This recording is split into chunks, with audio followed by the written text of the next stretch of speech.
Hello everyone. Today's video is something that I've been putting off for a while. It's a subject that none of us want to think about, foreclosures. But I felt committed to do it because I have been there. Yes, my husband and I were almost foreclosed on with not one, but two properties in the past. Hello everyone, this is Marcia Melendez Realtor, bringing you more valuable content about real estate and business. Please take a moment to subscribe and give me a thumbs up if you find this video valuable. You know, nobody wants to think about going through foreclosures, but given the current state of the market, yes, you know, a lot of people have had financial problems, a lot of people have had job losses, and they may think that a foreclosure is the only way to save their home if they're having problems paying for their mortgage right now. As someone who has been through it, I would like to give you my suggestions and opinion about what some of the options are that are available to you. A lot of pundits are predicting this huge foreclosure crisis later this year and into next year. And believe me, some of the real estate investors are actually looking forward to it, thinking that they'll be able to pick up a bunch of homes at below market value. While we have to face facts, and there may be some people that have to go into foreclosure, I don't think there will be a huge discount on homes as there were back in 2008 through 2012. Real estate is big business in this economy. And, you know, all a lot of people can think about is the amount of money they're going to make if we do have a rash of foreclosures. Never mind the families that are going to be disrupted if this happens. Let me say, first thing you have to do is to take an impartial look at your finances if you're having problems paying your bills. I assume you would be in the pre-foreclosure process, and you really have to look at things unemotionally. So many of us get into trouble, we stay in denial, and then we continue to beat ourselves up every single day for the predicaments that we are in. You know, be honest with yourself before you've even missed too many payments and risk of being in pre-foreclosure. At this time, the best thing you could do is get some impartial financial counseling. There could be other options for you. So this leads me to point number 2. Make an appointment with someone who can help you. In New York City, we have so many resources, which is why I love this city so much. But I'm sure wherever you are, there are similar organizations that can help you if you're facing the thought of a pre-foreclosure. In Brooklyn, I think about neighborhood housing services. They have a few offices here, and of course NACA. They're nationwide, and they usually work with giving a lot of education to first-time home buyers, but they also help you if you're facing foreclosure or having problems paying your bills. So make an appointment with them, and I would suggest you do that before you even speak to your lender. When we were having problems with our mortgage, you know, we had a lot of equity in the house, and we had income coming in, so we went to see the bank figuring that they would, you know, offer us a refinance or something.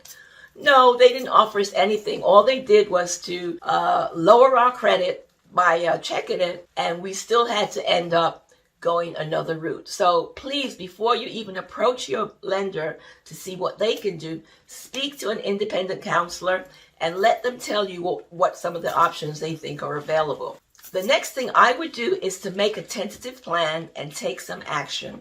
This small step can help you relieve so much stress and give you control over your situation. There's nothing worse than just wallowing in your pain. Yes, we all have to wallow and have a pity party for a week or two.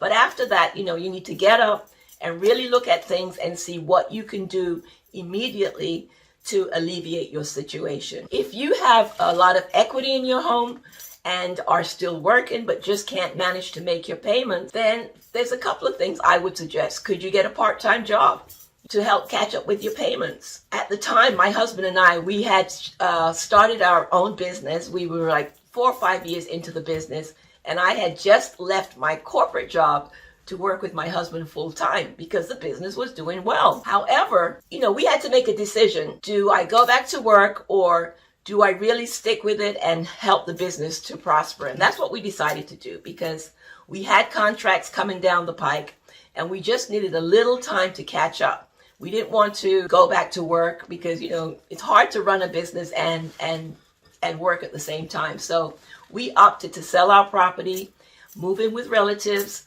and catch up on our bills. And it was the best decision for us at the time, because what it allowed us to do was to, really finance the business. We had a lot of contracts, but they need financing.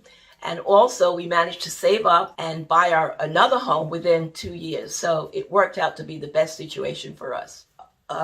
If you're near retirement age and you were thinking of relocating, could you push your plans forward somewhat? Could you put your things in storage and move into an apartment and possibly rent out your property? These are all options that you really need to look at and see what would work for you. If you must, could you ask your bank for a forbearance or deferment? That's a solution also. Depending on the lender, there are a lot of different plans, and with the current CARES Act, you may qualify for one of them.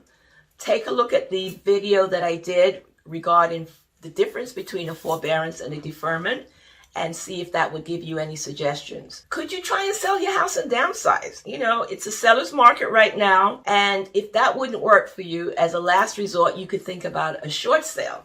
A short sale is an attempt by an owner who is underwater on their mortgage to sell their home before a foreclosure takes place with the bank's approval. Usually this is where your home might be worth less than what the mortgage amount is, and the bank will work with you to take that preset amount so that they can be made whole on their loan and that you can walk away from the house. It's not an easy thing to do, but it's definitely better than going full-blown through a foreclosure, because foreclosures have horrible repercussions on your credit, and a short sale is not viewed that severely. That leads me to talk about the effect of a foreclosure on your credit score. According to FICO, for borrowers with a good or excellent credit score, a foreclosure will only drop your score by about 100 to 150 points. I don't know about that. I think a lot of that depends on where you live and who you are. As mentioned earlier, we prefer to sell rather than seeking a modification or trying to get an agreement from the bank. And when you have a business, a local business as we did, you have to get financing to finance your contracts. We were landscape contractors, and we needed financing and a credit line to finance our contracts. So I never wanted to be in the position to say, yes, I had filed for bankruptcy. As it turned out, it was the best solution, because I was able to get a credit line for our business and move on, as I said before. In the case of actual foreclosure, the lender places your loan in default and can begin the process to reclaim the property. If you cannot get new refinancing or sell your house, the lender can sell it at auction for whatever price they choose. Any way you look at it, time is ticking. Make a plan. Reach out to an organization that offers pre-foreclosure counseling and make some concrete moves while you have time on your side. Until the next time.